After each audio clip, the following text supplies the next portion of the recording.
Baik, seterusnya kita ke soalan lagi rakan tugas Wan Syamsul Amli Wan Saidi. Kerana siang tadi berlangsungnya satu persidangan isu-isu nasional generasi Y di Ibu Negara. Dan mereka bercakap mengenai apa yang dekat di hati anak-anak muda mengenai isu-isu nasional. GST-nya dengan kenaikan harga minyak pasca pilihan raya umum ke-13. Ini dibangkitkan dalam persidangan itu.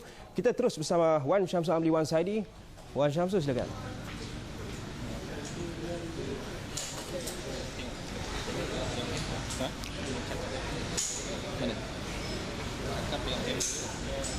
Cukai barangan dan perkhidmatan GST yang bakal dilaksanakan pada tahun 2015 disifatkan mengikut acuan Malaysia.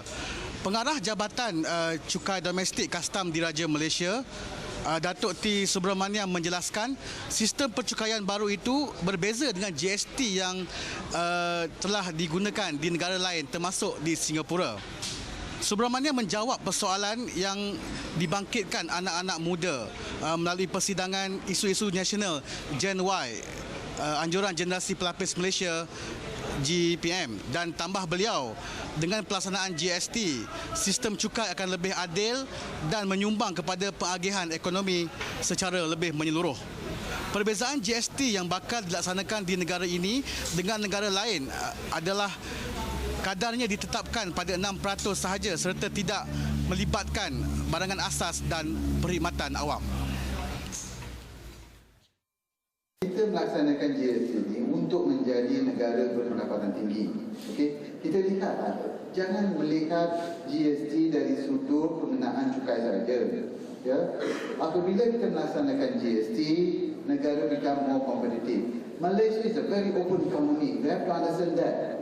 Our export is more than our GDP. Okay? Now, when GST is implemented, when the negara become more competitive, our export will increase. Today's paper yang berhormat Datuk Ahmad Mazlan menyatu, export will increase by 0.5% of the GDP. And GST itself will contribute to 0.3%. All these things, investors will come. Sekarang ni, investor bila datang dia tanya, do you have GST? Tak ada, they go to Vietnam, they go to Thailand, they go to China. Sebab the system. Bila investors come, FDI flow in, rakyat akan mendapat faedah.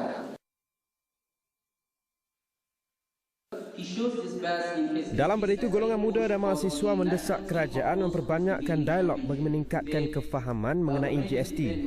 Pembabitan wakil serta pegawai kanan kerajaan dilihat kritikal untuk jawab segala persoalan berbangkit mengenai sistem cukai baru itu. Bagi saya, tahap pemahaman GST oleh generasi muda, terutama golongan kami ini, sememangnya di tahap yang paling rendah sekali. Kerana kalau kita lihatkan isu-isu yang dibangkitkan oleh generasi Y sebentar tadi adalah di mana sebenarnya kerajaan gagal untuk memahamkan apa itu sebenarnya GST.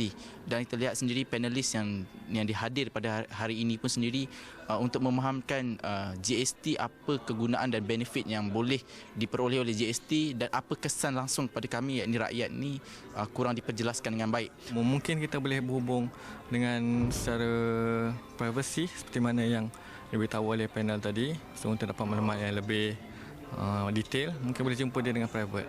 So jawapan yang dia bagi pada saya memuaskan. Kerajaan kita kebanyakannya berasal daripada generasi X, dan generasi Y ni pemikiran dia lagi terbuka, dan saya rasa ada bagusnya untuk kerajaan kita membuka atau mendengar lebih banyak idea-idea yang disadangkan oleh generasi Y. Persidangan isu-isu nasional Gen Y, Anjuran Generasi Pelapis Malaysia ini mengundang Datuk T. Subramaniam dari Kastam Diraja Malaysia dan Seusaha Sulit Kanan kepada Timbalan Menteri Keuangan pertama untuk jawab persoalan berhubung GST. Sementara itu, Setiausaha Sulit Kanan kepada Timbalan Menteri Keuangan pertama, Datuk Gitayuddin Abdul Rahman, menegaskan kenaikan harga minyak tidak dapat dielak susulan kenaikan harga minyak dunia. Beliau menjawab persoalan mahasiswa kenaikan harga minyak pasca pilihan raya umum ke-13 yang dilihat bercanggah dengan manifesto pilihan raya parti pemerintah. Dengan janji pilihan raya bahawa harga minyak akan dinaikkan, mungkin ada yang tak perasan waktu tu harga minyak dunia masih rendah. Saya dah tunjukkan tadi, bila harga minyak dunia naik pertengahan tahun, Okey. Jadi kalau nak detail boleh jumpa saya, kita tengok satu persatu dengan lebih terperinci.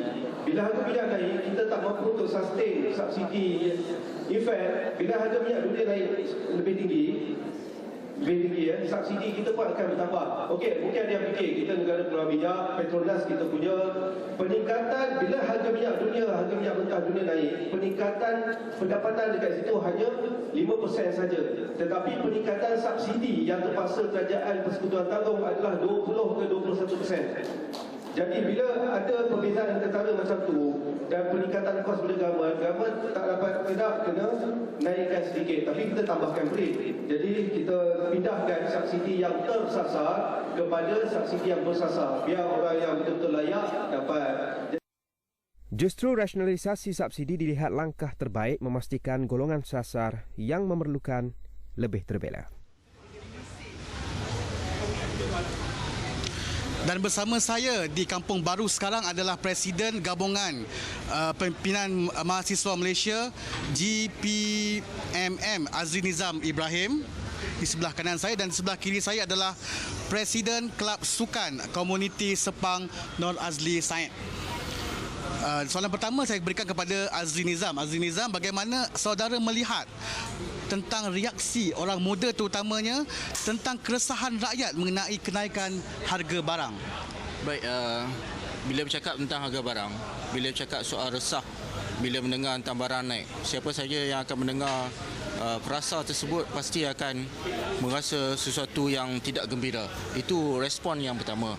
Tetapi kita kena lihat dari segi faktanya sekarang ini bahawa yang naik, yang benar-benar naik adalah minyak yang disebutkan tadi. Yang kedua harga gula yang dinaikkan tahun dulu. Tapi harga tol, kemudian bil elektrik yang bermula 1 Januari belum lagi mendapat bilnya. Tetapi paling penting pada saya adalah langkah pengawalan harga barang ni. Baik dari peringkat penguatkuasa yang paling utamanya. Penguatkuasa yang perlu mempergigihkan usahanya untuk mencari di mana kelemahan-kelemahan, di mana pemborong dan peniaga yang ambil kesempatan, dan juga jangan menyalahkan satu pihak saja.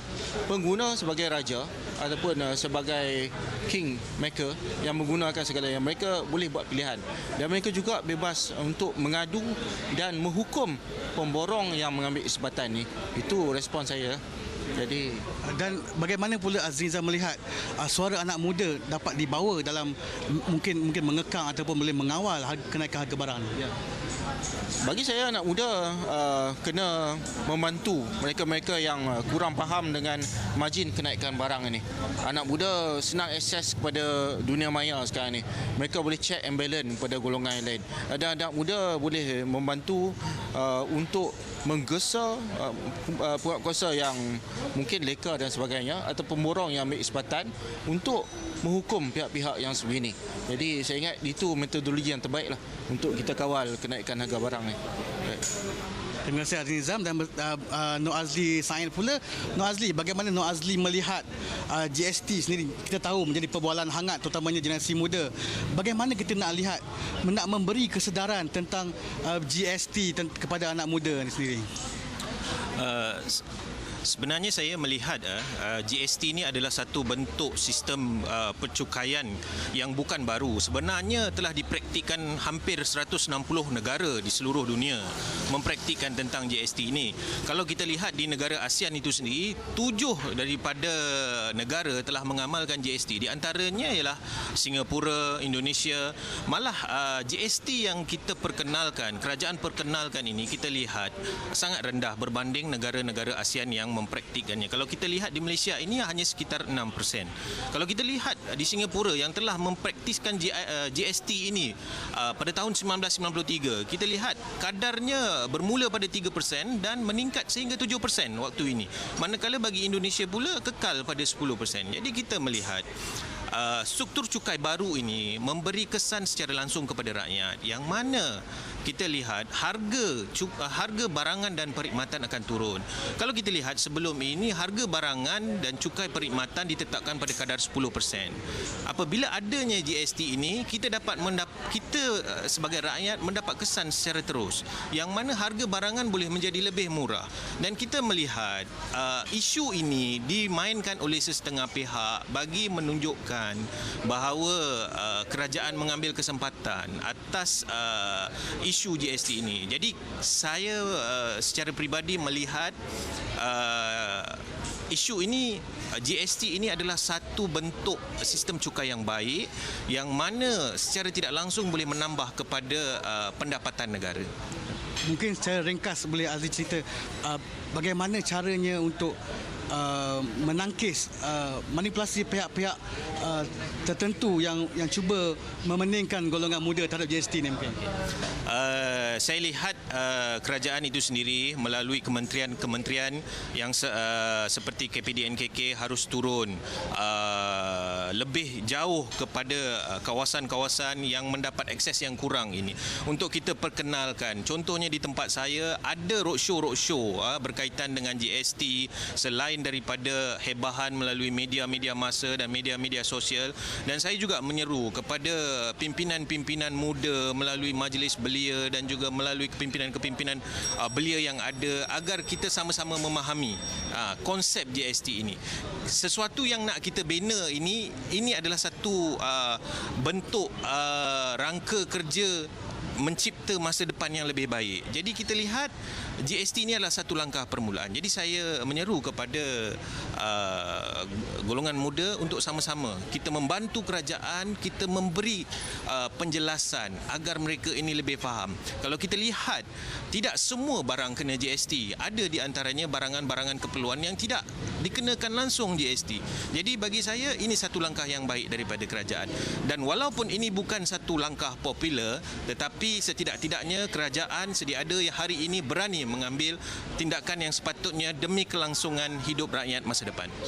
Terima kasih Azli. Itu sahaja laporan dari saya dari Kampung Baru bersama Azli Nizar Ibrahim, Presiden Gabungan Pemimpin Mahasiswa Malaysia GPMM, dan Nur Azli Said, Pengerusi Kelab Sukan dan Komuniti Sepang. Kembali kepada Ashwat di Bilik Berita. Baik, terima kasih Saudara Syamsul Amli.